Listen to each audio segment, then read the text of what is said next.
आपने प्रमाण मांगा था भागवत का ना कि भागवत को सुनने से किसी का उद्धार हुआ या नहीं। तो अब आप ध्यान से सुनिए।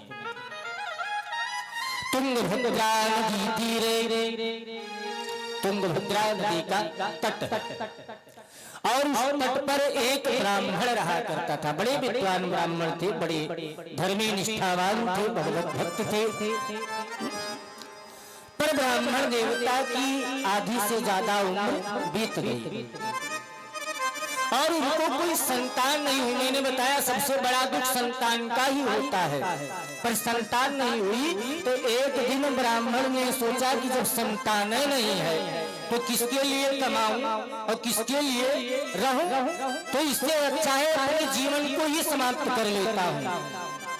आत्मदेव नाम था और आत्मदेव नाम का ब्राह्मण अपने आप को समाप्त करने के लिए घर छोड़कर जाने लगा।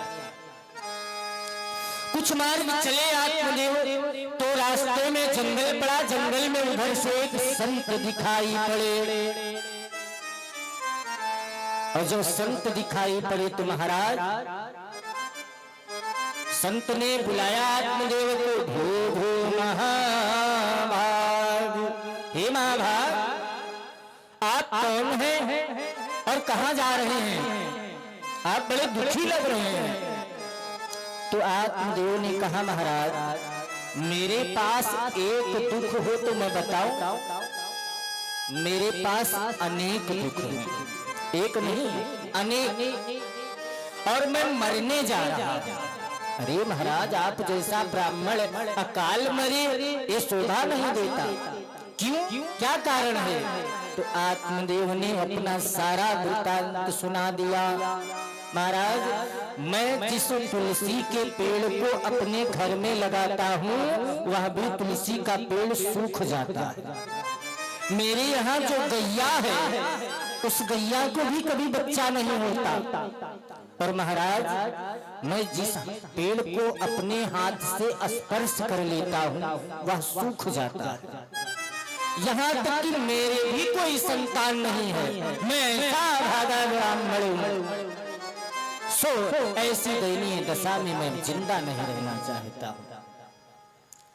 तो ब्राह्मण ने कहा महाराज ये ठीक नहीं है। तो आत्मदेव ने कहा तो आप ही कोई विचार करो, उपाय करो।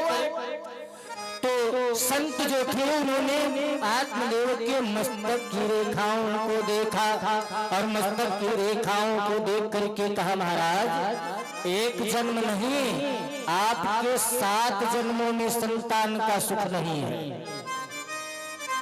जैसे इतना सुना आत्मदेव ने तो आज महाराज उन संत के चरणों में लोट कर गिर गए और पकड़ लिया चरण।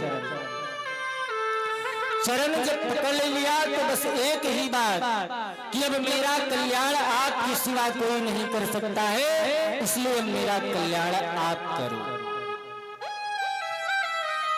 नहीं तो मैं मर जाऊंगा। ब्राह्मण ने सोचा ये तो गजब फंसे हम, मर जाता है तो दोष लगेगा और अगर इससे पीछा छुड़ाया ना जाए तो क्या होगा।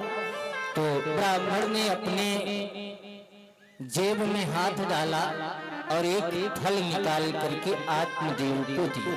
महाराज इस फल को जाकर अपनी पत्नी को खिला देना, संतान हो जाएगा। पीछा छुड़ाने के लिए दिया था, लेकिन संत के हाथ का वह प्रसाद भगवान की कृपा बन गया।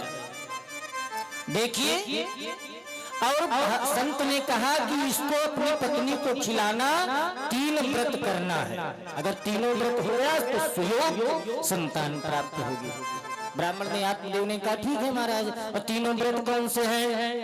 अपनी पत्नी से कह देना कि 1 साल तक एकादशी का व्रत रखें। दूसरा महाराज, दूसरा व्रत है कि 1 साल तक 1 टाइम खाएं। तीसरा यह है कि 1 साल तक झूठ ना बोले। अब फल ले जाकर के दिया, ये देवी इसके साथ नियम 3 है। क्या? पहला 1 साल एकादशी का व्रत करना है। अब उसकी पत्नी ने कहा गजब बवाल आया, दिन में जब तक 4-6 बार हम खाते नहीं तब तक हमारा पेट नहीं भरता है, तो 1 बार बता रहे हैं एकादशी व्रत। दूसरा 1 साल तक सिर्फ एक समय खाना है, शाम को। अरे बाबा ये सब कहाँ से ले आए, ये सब हमसे ना हुई। और दोनों तो ठीक था। ए देवी, तीसरा व्रत है, आपको 1 साल तक झूठ नहीं बोलना है, परपंच नहीं करना है, पिचाल नहीं करना है। और जैसे इतना धुंधली ने सुना, माथा पकड़ के बैठ गई। अरे राम राम, जब तक एक दिन में 2-4 घरे हम लड़ाई न करवा दें तब तक तो हमें पेट में पानी नहीं पचता। और महाराज आप कह रहे हो झूठ न बोले, ऐसा है ना? पहले के समय में ये काम नारद जी करते थे, और आज के समय में आप लोग बुरा मत मानिएगा, ये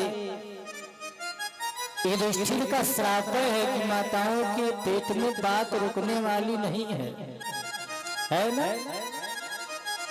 तो क्या यहाँ पर धुंधली ने कहा महाराज जब तक परपंच पिचाल हम 2-4 छगरे कह के मार नहीं करवा देते तब तक पेट में पानी नहीं पलता, इसलिए महाराज ये सब दूर रखो।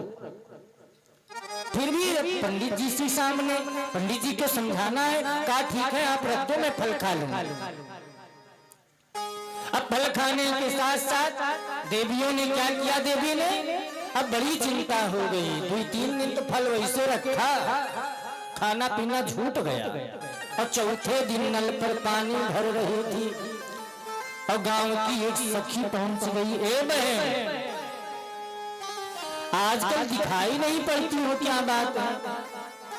अच्छा देखो, एक चीज हमने और देखा है, माताओं में भले संपर्क ना हो, लेकिन अगर फैजाबाद से ट्रेन पकड़ी हो दुबई जाना है तो उतने 50 रिश्तेदारी तो निकल ही जाएगी।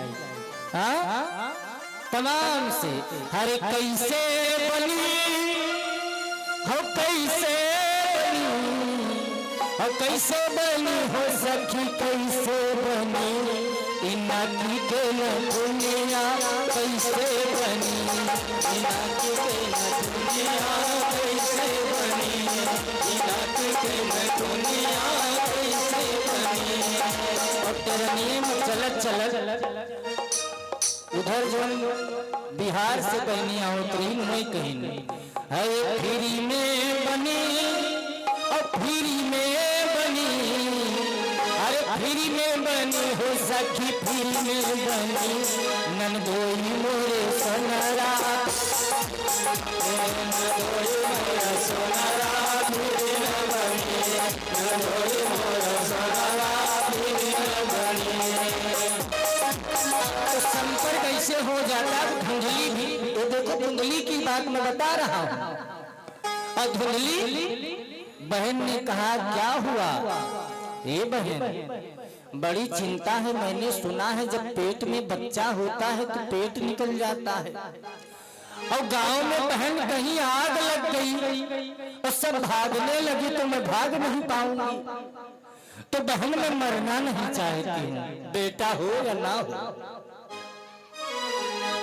ये तो बात सही है। और बहन सबसे बड़ी बात कि 1 साल तक एक टाइम भोजन करना है। और आप खुद ही बताओ, सारी समस्या सुनाई और उसकी सखी ने कहा बहन इस सबके झंझट में मत पड़, व्रत के फल का प्रमाण देखना है, अगर इस फल में शक्ति देखना है तो मैं तुझे उपाय बता रही हूँ। जो हमारे पेट में बच्चा है, इस बच्चे को जब तब तक आप पंडित जी से कहना कि मुझे गर्भ है, और जब मुझे संतान हो जाएगी तो रात में मैं तुझे लाकर दे दूंगी और उसके बदले में तू मुझे धन दे देना। और यही फल की बात, तो तेरे यहाँ जो गैया है उस गैया को भी तो संतान नहीं हो रही है, इसलिए उस फल को गाय को खिला दे। गाय बोलेगी भी नहीं, जब दोगी तो खाएगी, तो व्रत का भी नियम पालन हो जाएगा। हाँ ये बात ठीक है। अब उस फल को उठा करके धुंधली ने गाय को खिला दिया। राजन गैया ने फल खाया और फल खाने के पश्चात जो 3 महीने का बालक उस सखी के